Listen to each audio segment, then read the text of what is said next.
Bismillahirrahmanirrahim. Assalamualaikum warahmatullahi wabarakatuh. Selamat pagi siswa-siswi soleh dan solehah SD Islam Amelia. Kembali lagi kita akan belajar tematik 2G subtema 1 pembelajaran 6. Alhamdulillah anak-anak sudah selesai PTS. Semoga di tema 2G ini lebih semangat lagi belajarnya ya. Mari kita mulai kegiatan hari ini dengan membaca basmalah terlebih dahulu. Bismillahirrahmanirrahim. Yuk dibuka buku tematiknya halaman 38. Kita akan bertemu dengan lagu yang berjudul Kebunku ciptaan Ibu Sud. Lagu ini berbirama 2/4 dengan tempo agak cepat. Jadi ketika menyanyikannya harus dengan semangat ya. Nah, anak-anak tentu sudah tahu lagu Kebunku. Kalau begitu kita nyanyikan lagunya bersama-sama ya. 1, 2, 3.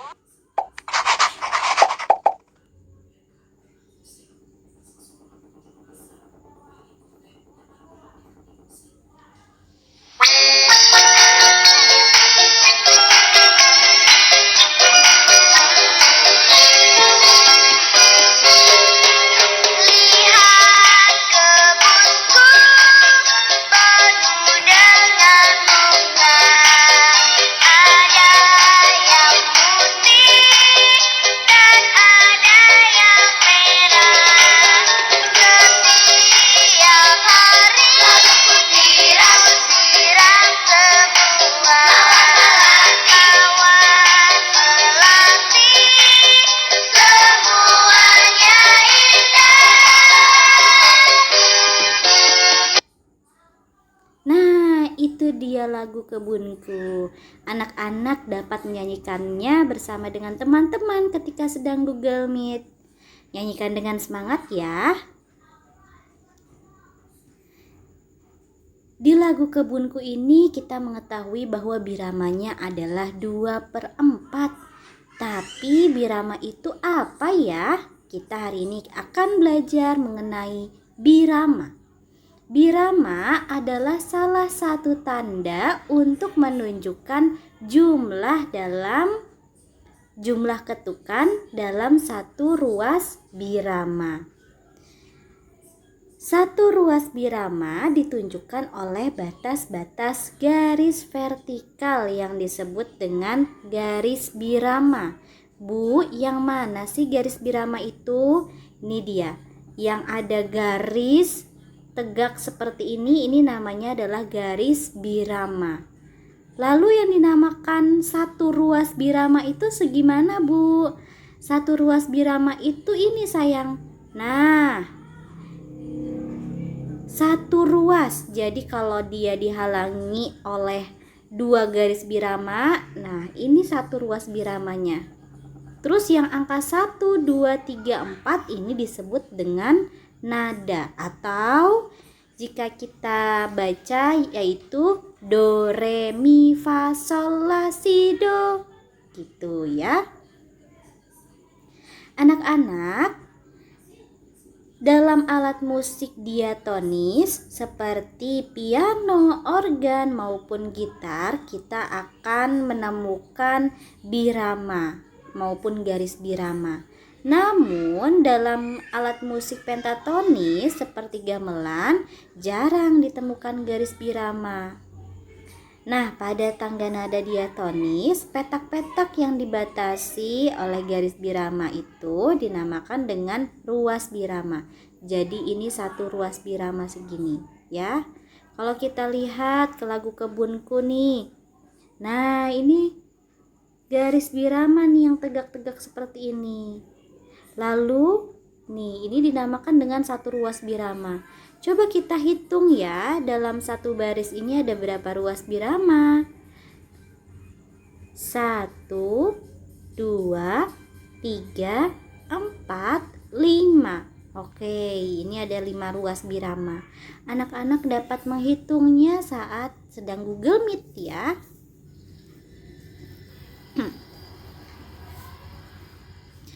Nah, anak-anak, yuk kita lihat halaman 40. Tadi kita belajar tentang lagu Lihat Kebunku. Di kebun itu selain ada bunga-bungaan, tapi ada juga kebun yang berisikan tanaman buah seperti kebun apel, kebun jeruk, kebun mangga, dan sebagainya. Dari kebun itulah dihasilkan buah-buahan yang bisa dibeli di toko buah. Keluarga Ayu juga suka makan buah, terutama buah apel. Ayah membeli 12 apel. Nah, ada 12 apelnya. Sebanyak 1/2 dari semua apel diberikan pada ibu. Dan 1/4 dari semua apel diberikan pada Ayu. Anak-anak, 1/2 itu bisa kita baca dengan bacaan setengah ya. Sedangkan 1/4 bisa kita baca sebagai 1/4. Kita lanjut ya. Ada pertanyaannya nih. Berapa jumlah apel yang ayah berikan pada ibu? Lalu berapa jumlah apel yang ayah berikan pada Ayu? Dan yang C, berapa jumlah sisa apel yang ayah beri? Bagaimana cara menghitungnya, Bu? Yuk kita selesaikan bersama-sama. Untuk menjawab permasalahan tersebut, ikuti penjelasan berikut ini. Tadi jumlah apelnya ada berapa? Ada 12 buah. Pertanyaan yang A, jumlah apel untuk ibu adalah 1/2 dari semua apel. Cara mengerjakannya bagaimana? 1/2 dari semua apel, berarti 1/2 dari 12 buah apel. Nah, cara mudahnya untuk mencari 1/2 dari 12 adalah 12-nya ini kita bagi dengan 2. Berapa 12 dibagi 2 ya? Anak-anak bisa menggunakan cara perkalian. 2 kali berapa yang hasilnya 12? Betul sekali, 2 kali 6. Maka 12 dibagi 2 itu hasilnya adalah betul 6. Jadi 1/2 dari 12 buah apel adalah 6 ya. Nah, karena jumlah apel untuk ibu itu ada 6 buah, maka kita warnai apel ini sebanyak 6 buah. Oke, seperti itu ya. Kita lanjut lagi yang B. Jumlah apel untuk Ayu adalah 1/4 dari semua apel. Warnai 1/4 dari jumlah semua apel. Berarti 1/4-nya dari 12. 12 apel ini kita harus bagi menjadi 4. Harus sama banyak ya jumlahnya. Caranya seperti tadi. 12-nya dibagi 4. Berapa 12 bagi 4? Ada yang sudah tahu? Ya, kita bisa menggunakan cara perkalian ya. 4 kali berapa yang hasilnya 12? Betul, 4 kali 3. Jadi 12 bagi 4 adalah 3.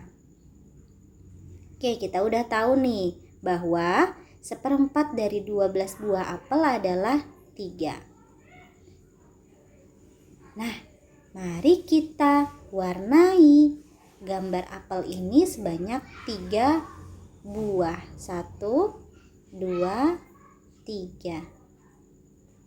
Good job anak-anak. Kita udah tahu tadi bahwa apel untuk ibu 6 buah, apel untuk Ayu 3 buah. Sekarang kita kerjakan yang C. Sisa apel yang ayah miliki berapa ya? Untuk mengetahui sisa apel yang ayah miliki, caranya adalah jumlah semua apel dikurangi jumlah apel untuk ibu dikurangi jumlah apel untuk Ayu. Jumlah semua apelnya ada 12. Apel untuk ibu yaitu 6. Apel untuk Ayu 3, betul. 12 dikurangi 6 hasilnya 6. 6 dikurangi 3 hasilnya 3. Betul sekali. Jadi sisa apel yang ayah miliki yaitu 3 buah. Nah, anak-anak, untuk contoh soal yang ada di halaman 41 dan 42 dapat anak-anak kerjakan sendiri sebagai latihan soal ya. Kita lanjut ke kegiatan Ayo Membaca yang ada di halaman 42. Wira memiliki seorang adik. Wira senang bermain dengan adik. Wira berebut mainan dengan adik. Wira bertengkar dengan adik. Ayah datang melerai Wira. Ayah menasihati Wira dan adik. Ayah berkata bahwa bertengkar itu tidak baik. Kakak dan adik harus hidup rukun. Bertengkar membuat suasana menjadi tidak nyaman, kata ayah lagi. Kemudian ayah mengajak Wira dan adik menuju teras belakang rumah. Ayah mendongeng untuk Wira dan adik. Dongeng ayah berkisah tentang hidup rukun. Yuk kita baca dongengnya ya. Berjudul Kisah 5 Jari. Dahulu kala hiduplah 5 bersaudara, yaitu jempol, telunjuk, tengah, manis, dan kelingking. Mereka selalu bertengkar, masing-masing merasa paling unggul. Lanjut ke halaman 43, jempol berkata, "Aku yang paling besar, aku adalah yang terkuat di antara kalian."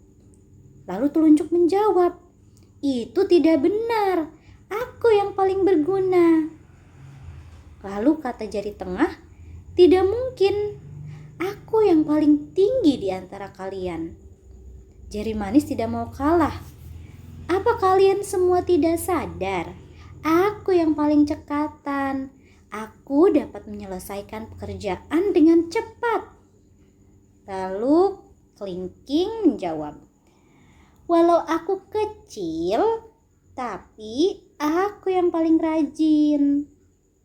Karena tidak ada yang mengalah, mereka pergi menemui guru bijak. Guru bijak mendengarkan cerita mereka.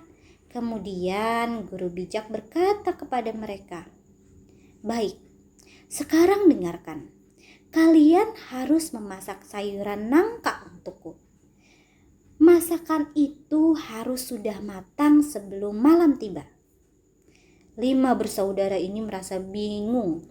Sayur nangka tidak mungkin masak sebelum malam tiba, kecuali mereka bekerja bersama. Lalu jempol berkata, "Karena aku yang terkuat, aku akan mencari kayu bakar." Kata telunjuk, "Karena aku yang paling berguna, aku akan memasak sayur." Jari tengah berkata, "Karena aku yang paling tinggi, aku akan memetik buah nangka." Kata jari manis, "Karena aku cekatan, aku akan menyiapkan api untuk memasak." Kelingking tidak mau kalah. "Karena aku paling rajin, aku akan mencuci panci dan piring." Begitulah mereka bersama-sama menyiapkan sayur nangka untuk guru bijak. Tidak lama masakan itu matang. Mereka menghidangkannya kepada guru bijak. Guru bijak berkata, "Lihatlah, jika kalian rukun, kalian akan mampu bekerja sama. Semua masalah dapat diselesaikan." Sejak itu, kelima saudara selalu hidup rukun. Tidak ada yang merasa paling unggul. Mereka selalu bersama menyelesaikan masalah.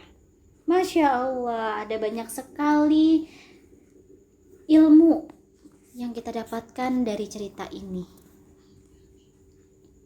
Kita lihat ke halaman 44. Ada pertanyaan. Nomor 1.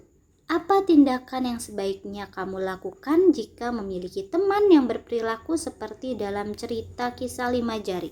Menurut anak-anak, kalau kalian memiliki teman seperti di dongeng tadi, apa yang akan kalian lakukan? Ya,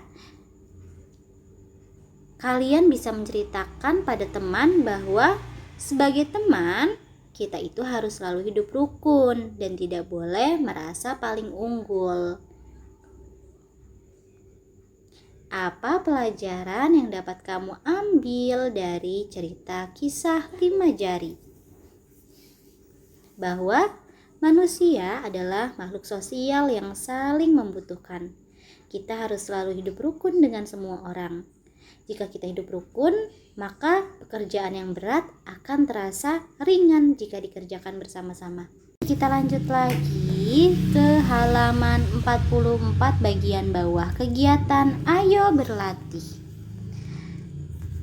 Berdasarkan cerita kisah 5 jari, jawablah pertanyaan-pertanyaan berikut. Nomor 1. Siapa tokoh-tokoh dalam cerita tersebut? Siapa aja tadi ya? Betul, ada jempol, telunjuk, jari tengah, manis, kelingking, dan guru bijak. Nomor 2. Mengapa masing-masing dari mereka merasa paling unggul? Ya, karena jempol merasa paling kuat, telunjuk paling berguna, tengah paling tinggi, manis paling cekatan, dan kelingking paling rajin. Ketiga, mengapa mereka menemui guru bijak? Karena tidak ada yang mau mengalah. Keempat, apa yang terjadi jika mereka tidak hidup rukun? Yaitu tidak memiliki teman dan terjadi pertengkaran dan hidup tidak tentram. Yang kelima, apa yang terjadi jika mereka hidup rukun? Maka semua masalah dapat diselesaikan. Itulah dia pembelajaran kita hari ini. Cukup sekian anak-anak, semoga ilmunya bermanfaat. Marilah kita ucapkan hamdalah bersama-sama. Alhamdulillahirabbil alamin. Terima kasih. Assalamualaikum warahmatullahi wabarakatuh.